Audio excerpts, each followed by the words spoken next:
যে বাংলার মানুষ এখন আর ওনাকে চোর ছাড়ার কিছু ভাবছে না। মুখ্যমন্ত্রী না মানে আদালতের ওই চৌকাঠে দাঁড়িয়ে থাকা একজন আসামি যে ওই বলছেন জজ সাহেব আমি চুরি করিনি, আমি খুন করিনি, এখন মুখ্যমন্ত্রীকে এরকম অবস্থায় যেতে হয়েছে। মানে ভারত জুড়ে যখন ছি থুতু কাণ্ড হচ্ছে তখন মুখ্যমন্ত্রী নিজের মানে ছবি বাঁচানোর জন্য ফটো পলিটিক্স করতে গেছে। 23 দিন ধরে আপনি কি করছিলেন? আমরা দেখলাম যে দীঘায় যে জগন্নাথ মন্দির উদ্বোধন হলো সেখানে বলা হচ্ছে যে মুখ্যমন্ত্রী নিম কাঠ চুরি করে নিয়ে এসেছেন এবং সেই কাঠ দিয়ে মূর্তি তৈরি করেছেন, কিন্তু সেখানে দাঁড়িয়ে মুখ্যমন্ত্রী মমতা বন্দ্যোপাধ্যায় বলছেন যে আমার বাড়িতে 4টি নিম গাছ আছে। কি বলবেন? আসলে বাংলার মানুষের কাছে মমতা ব্যানার্জি এবং তৃণমূল কংগ্রেসের এমন ছবি হয়ে গেছে যে বাংলার মানুষ এখন আর ওনাকে চোর ছাড়ার কিছু ভাবছে না। দেখবেন কালকের মন্তব্যের পর এখন চায়ের দোকানে বলছে যে উনি তো শুধুমাত্র কাঠ চুরি করেননি, উনি গাছটাই অন্যের বাড়ি থেকে নিয়ে এসে চুরি করে বসিয়ে দিয়েছে নিজের উঠোনে। উনি তো সবকিছু, আরে পুরীর ধাম, জগন্নাথ ধাম, সেই ধাম গোটা পৃথিবীতে আর কোথাও হয় না, সেই ধামটাই উনি চুরি করে নিয়েছেন।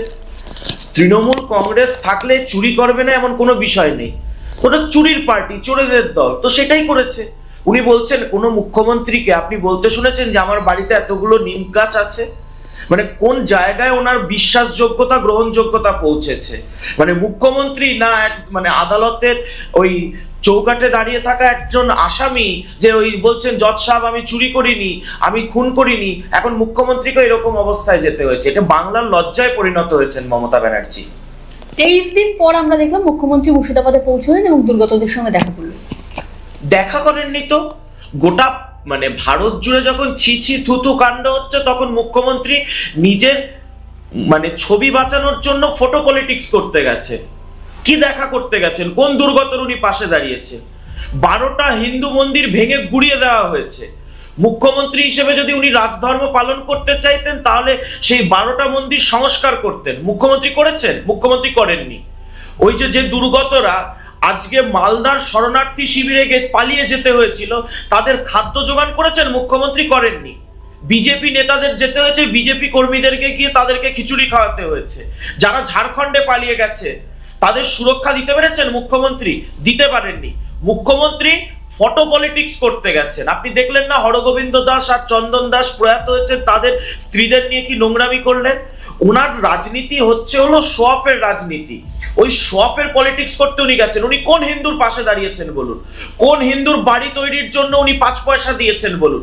উনি কিচ্ছু করছেন না হিন্দুর জন্য। একজন চূড়ান্ত হিন্দু বিরোধী সরকার, হিন্দু বিরোধী মুখ্যমন্ত্রী, ওনার একমাত্র এজেন্ডা হচ্ছে হলো হিন্দুদের বিরোধিতা করা। হিন্দুরা কোনো জায়গায় যদি ওনার ওই দুধেল গাই মুসলিম ভোট ব্যাংকের থেকে তারা যদি অত্যাচারিত হয়, লাঞ্ছিত হয়, তাদের সেটাকে গিয়ে মানে ঢাকা দেওয়া। 23 দিন ধরে আপনি কি করছিলেন? মুখ্যমন্ত্রী কোন রাজকার্য উদ্ধার করছিলেন? ওনার রাজ্যে ওনার ভোটাররা, ওনার নাগরিকরা, তাদেরকে আজকে শরণার্থী হতে হচ্ছে, উদ্বাস্তু হতে হচ্ছে। মুখ্যমন্ত্রী দেব প্রসেনজিৎদের নিয়ে গিয়ে এখানে নাটক করছেন, দীঘায় বসে নাটক করছেন, ড্রামা করছেন।